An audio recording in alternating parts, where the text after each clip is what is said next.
Hello everyone, my name is Roya, and today I will be telling you about the 4 books that I read in January. So this is the first wrap-up I've ever done that is actually for the whole month and not a part 2, because I only read 4 books in January, and that is kind of bad for me, but I have been really busy, so I guess it's okay. The first book that I'm going to mention is one that I am actually shocked at my reaction to, and that is One Good Night by Mercedes Lackey. So normally I really like Mercedes Lackey's books, but I mean, some of them can feel a little bit more like 3-star reads than others, but that's because she writes so many books that I'm not gonna like every single one.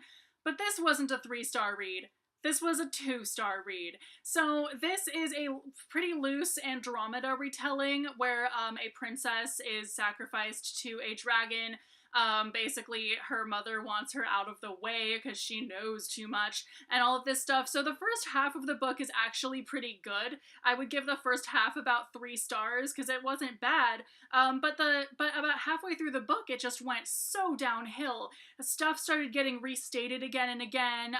There were just so many plot holes, and it was just very anticlimactic, and it made no goddamn sense. So I'm about to get seriously into spoiler territory here, so if you don't want to hear spoilers for this book, just, skip ahead to where I'm not holding this book up anymore.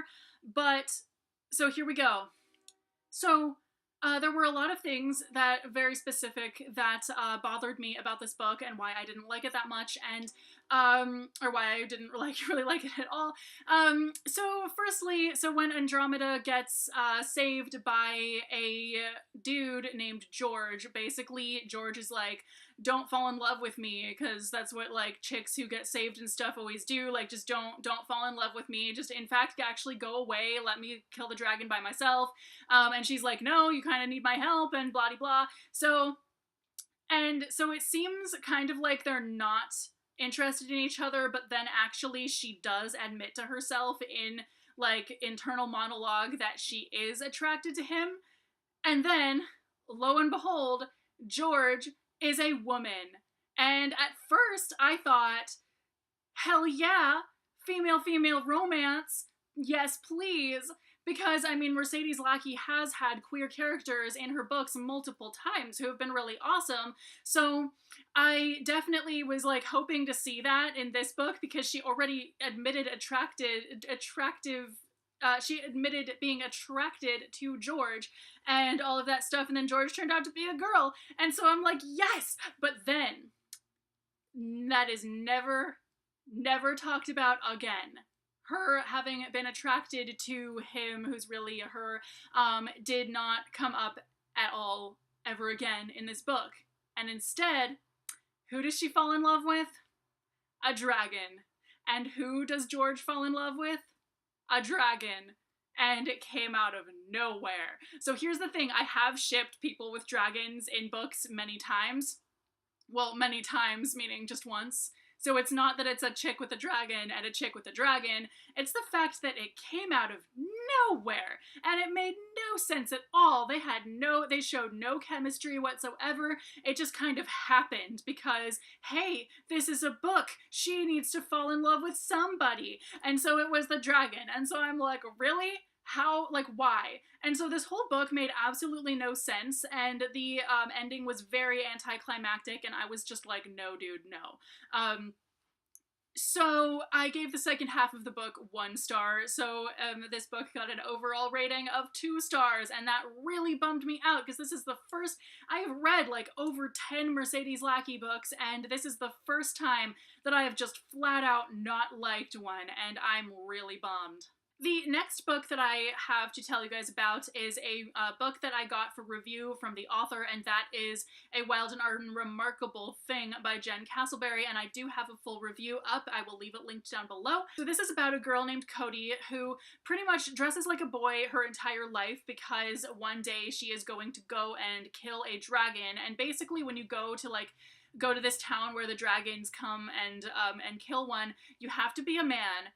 And basically, if it's discovered later that she's really a girl, her prize money for it would be taken away. And she can't have that because her family's poor, so she really needs it. Her sisters are working in a brothel. The book actually was really good. It had a lot of very interesting ideas, and it did get very creative in a lot of ways. But overall, I just felt like there wasn't enough character depth, and there could have been a lot more kind of depth to the story overall, because it is not a very long book. But it was, like, concept wise and world building wise, it was pretty good. So I did enjoy this book. I just thought that it had a lot of potential for more.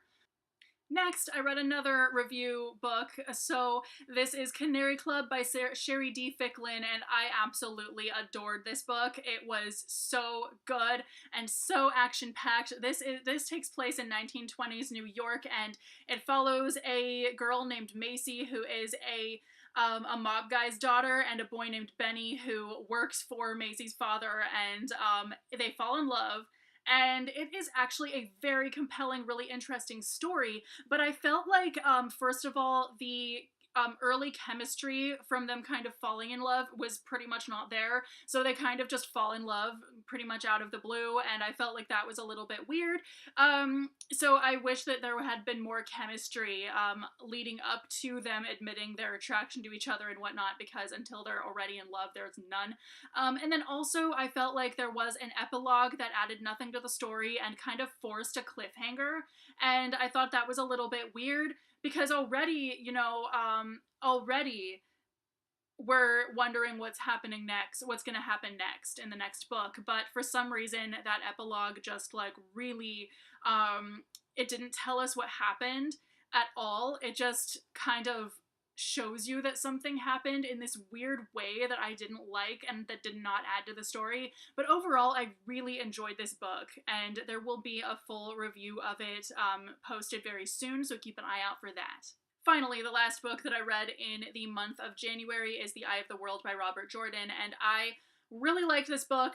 It very much did feel like a first book in a long series, because this kind of just set it up for the rest of the books in a way.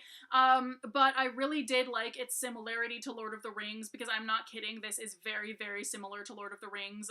Like, certain, like, characters even seem like they're straight out of Lord of the Rings, except they're not hobbits or anything, but, like, still, they basically are the same. Like, they're very similar. But by the time this video goes up, we probably will have already had our live show for this book, so I'm not going to say much more about this. I'm just looking forward to the second one.